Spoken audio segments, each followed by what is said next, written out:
président Diomaye lii mu woote nii dina nu mu tuddati. Quand on parle de dialogue, je pense pas que ce soit cette opposition-là. Ñoom ils sont libres de venir ou de ne pas venir, mais dañu war a dialoguer ak toutes les forces vives de la nation. mais ñoom ay acteurs lañu ci aussi. ay acteurs lañu ay acteurs yu nga xam ni est-ce que li ñu représenté bari na c'est-à-dire au fond on donne trop d'importance à la politique alors que l'économie doit pouvoir avancer pour que souffrance su Sénégalais yi wàññeeku. Quand on fait un dialogue mais il y a le volet économique il y a le volet entrepreneuriat il y a le volet n'est-ce pas travailleurs yi comment ils doivent être traités. Il y a beaucoup de travailleurs aujourd'hui qui sont dans des difficultés donc toutes les couches doivent être représentées tous les secteurs d'activité doivent être représentés en plus il y a les politiques. Maintenant quand on parle de rationalisation c'est-à-dire au fond de la vie politique mais effectivement moi je pense à la rationalisation des partis politiques. Moi je pense que anarchie bii nga xam ni moom la ñuy dund politiquement moom la ñu war a jël teg fee avant première parce que nag mënuloo nekk nous avons combien de partis politiques mais combien de partis politiques ngay dégg ñu bokk élection ñaata ci li ñu am ci parti politique ay mouvement c'est-à-dire chacun crée sa propre affaire mais loolu bu ñu ko continuer Sénégal anarchie la jëm il va falloir que ñu teg ay jéego yu jëm ci rationaliser les partis politiques au maximum ñu am 5 courants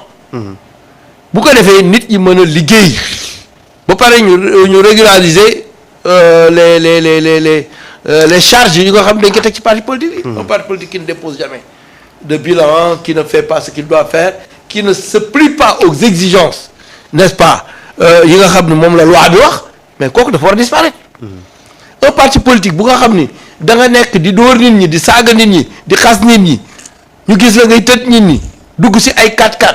ay L200 ñu xam ni fii la jógee et cetera mais parti yooyu est-ce que war nañ leen bàyyi ñu continuer exister c'est ça aussi le problème yooyu yëpp war nañ ko poser sur la table il faut poser les vrais problèmes dans ce dialogue-là bu ko demee aller dans le sens de rationaliser la vie politique au Sénégal et singulièrement les partis politiques bu ko defee ñu mën a nag dox jëm ci li nga xam ni mooy li ma doon wax léegi ay critiques objectives nga xam ni bu ñu waxee dinañ xam ne kat ñii ñuy wax parce que mënuloo yore clando toujours di concurrencer ak taxi bu ñu nekk aujourd'hui damay buruxlu foofu di wax ni par exemple les journalistes wala les organes de presse wala les entreprises de presse gis naa leen ñu def une conférence parce que le ministre a sorti n'est-ce pas un papier pour dire que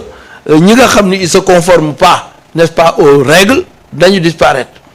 bon ñoom ñuy wax ni dañuy woote dialogue c'est très bien c'est très bien moi je crois qu'il faut les recevoir et les écouter xool exactement qu'est-ce qu'ils proposent parce que réew mi ñoo ko bokk bu ko defee bu ñu dégloo li ñu proposé ñun ñu wax leen exactement li mën a am li nga xam ni moo régir quand même n'est-ce pas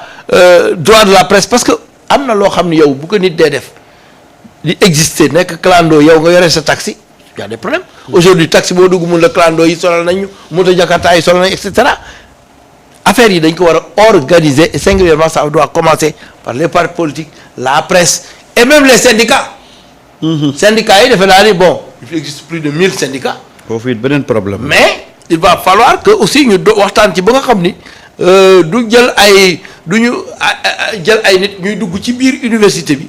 wala di dugg ci kii bi di influencer ba xale yi seen jàng di yàqu loolu yëpp nañ ci bàyyi xel également parce que ñi nga xam ni dañu yàq dafa am foo xam ni foofu la ñuy cibler muy xale yi jàng étudiants yi singulièrement pour yàq jàng bi indi ay grève indi lu ne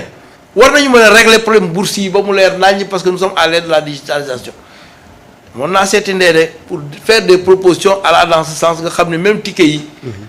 dafay doon lu nga xam ni carte ngay yore rek boo ñëwee teg mu jàll nga xam ne sa kii ticket boo ko war a remplir nga remplir ko yooyu yëpp c'est des nouvelles innovations yoo xam ne bu ñu ko inventions yoo xam ni bu ñu ko defee mbir mi dina mën a tegu ci yoon bu ko defee njàng mi mën a dox ñu xeex nag contre le pléthore des partis le pléthore des syndicats et le pléthore des organes yi nga xam ni dañuy wax lu nga xam ni véritablement ça ne correspond pas bu ko defee ñu booloo nekk benn bu fekkee ni am nañu fukki organes yu nga xam ni du ñu fay journalistes yi normalement waaw bu ñu booloo nekk benn boole doole ji est-ce que du ñu mën a fay de vrais journalistes ñu ñëw liggéey convenablement seen liggéey mu dox bu ko defee ça va aider la presse à avancer secteur d'activité bu nekk dañ ko war a organiser c'est extrêmement important. man xoolal te moi je suis d'accord avec Fatou Fa Mbodj quand elle dit que elle est peinée, elle est gênée bu gisee heure bii ñu toll ci Sénégal ñuy wan ay villages yoo xam ne ñu ngi fay def ndox di fa def courant ñuy doog a am ndox ak courant bien sûr. ak ce qui li dugg ci ay milliards ci Sénégal nga toog tey nga gis un village ñu taal lamp yi chef de village bi toog di jooy ndax gëmu ko woon ci àddunaam musul woon xalaat ne dana toog c'est-à-dire que Sénégal dafa am benn injustice sociale boo xam ne moo fi amoon te les gens sont en train de réparer cette injustice là dafa am ñoo xam ne dañ leen condamné woon à mort que yéen fii ngeen nekk nii ci stade bii ngeen di yem vous n'avez pas droit à l'électricité vous n'avez pas droit à l'eau potable c'est-à-dire que yéen fii ngeen di toog xëy na miracle mooy produire rek seen dundu changé foofu la ñu yemale woon ñoom seen rêve c'est-à-dire que te dara justifié woon mais ñu ne leen yéen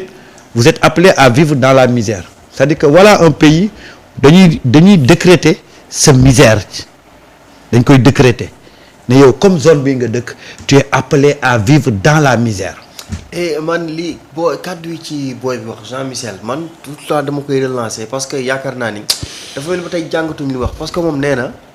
fii ak 4 ans rek bu ñu ko amee danañu def double li nga xam ne moom la fi. mais c'est faisable mais ñi fi jot a jaar depuis 1960 à nos jours li ñu fi def ñoom ak 4 ans rek bu ñu ko amee daal fi def double. mais parce que dafa ñëw projet bu extraordinaire doyen. dañ daan def commission marché sur pour man c'est une honte pour ñi nga xam ni ñoom ñoo fi. waaw mais gis nga c'est-à-dire que ñun Baara dañu mës a dugal suñu bopp bi ne. village yi Pathé Badio bee boo ko bëggee électrifier il faut débloquer beaucoup d'argent mais loolu yëpp li ñu ko ci doon dugalee xam nga lan la mooy li ñu doon lekk ñoom macaat yi ñu doon lekk bu ñuy def débit dañ ciy génnewaale seen lekk mais ces jeunes là nga xam ne liggéey moo leen tax a jóg mais ils se sont rendu compte que lii c'est un truc banal ñun nit ñu gëmloo woon ne électrifier village dafa compliqué mais ñii bi ñu ñëwee dañuy gis ne mais c'est un jeu d'enfant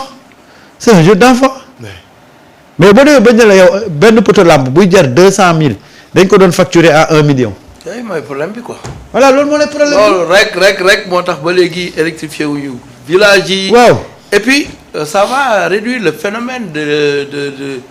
de gens qui quittent les villages pour aller en ville l'exode rural parce que boo gisee Dakar fees nii. c'est parce que am na dëkk yu nga xam ni pour que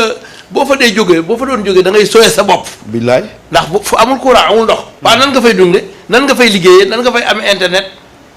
tout ça c'est des problèmes inéquité sociale boobu amoon Bassirou Diomaye Diakhar Faye est bien placé parce qu'il habite Ndiaganiao.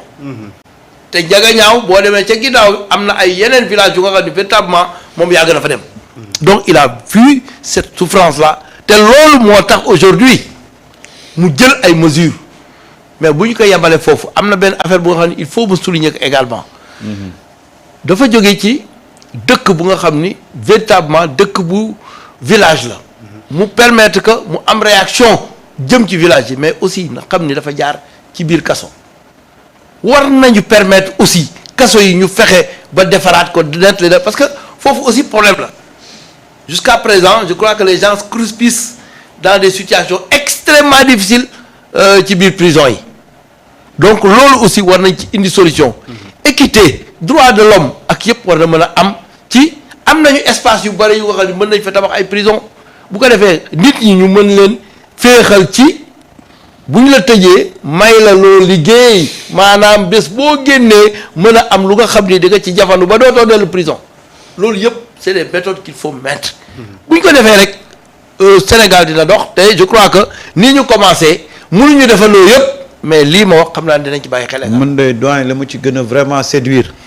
mooy le fait que ces villageois là retrouvent le sourire et l'espoir. parce que foo def courant rek. créer nga fa beneen rêve créer nga fa beneen espoir. ak tàngoor bi doon nekk ci dëkk yooyu. waaw du ñu am glace du ñu am dara. du ñu am dara c'était n'importe quoi loolu tax nit ñi nag daan daw. xoolal gis nga seen bakkan. waxuma la dara mais gis nga doyen gars yi dañ doon dajale seen portable yi kenn ñëw indi ko ci dëkk bi am. courant waaw ku ci nekk nga fay ñu branchel la